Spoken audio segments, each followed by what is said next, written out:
It has been 7 months since catastrophic flooding took the lives of 27 girls at Camp Mystic in Texas. Yeah, now the parents of Cile Steward are speaking out with what they say is new information, which they hope will help other families. On January 24th, the friends and family of Cile Steward came together to celebrate a beautiful life cut too short. We celebrated what is a term called a heavenly birthday. Cile turned 9, and it was a beautiful celebration, and I know that she felt it. Cile was one of 27 girls who lost their lives when raging floodwater washed away their beloved summer camp.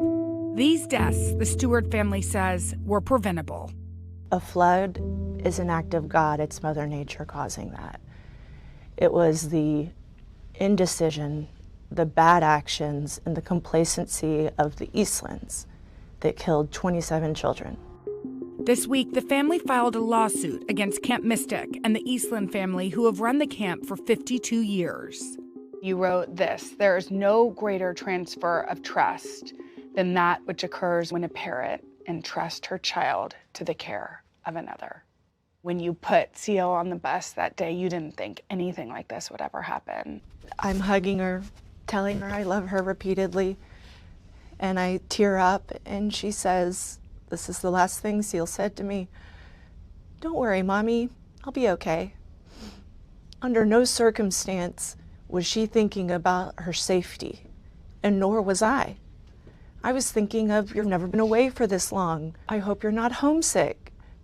Not, don't worry, I'll be okay while I have to fend for my life. After learning more about the last 24 hours of Cile's life, attorney Brad Beckworth knew he had to help. Part of the reason we're moving forward is to protect other kids. According to the lawsuit, Camp Mystic had a long history of flooding, but did not have an evacuation plan in place.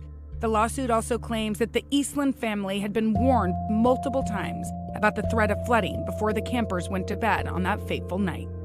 All those little girls went to bed that night thinking they were fine, And that they were going to wake up the next and safe. They trusted the Eastlands with their life. At 1:14 that morning, I think it's a really important thing to realize, the National Weather Service pushed out a flash flood warning. That 1:14 warning said, move to higher ground immediately.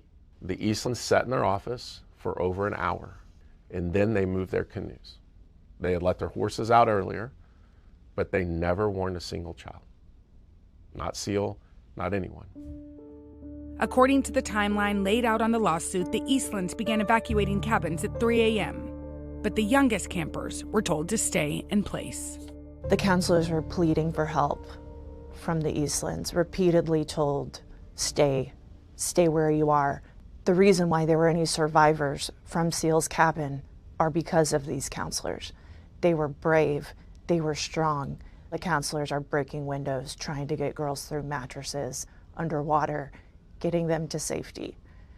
There are heroes at Camp Mystic, and none of them are named Eastlands. And had they left, how far would they have had to walk to get to higher ground? 60 paces.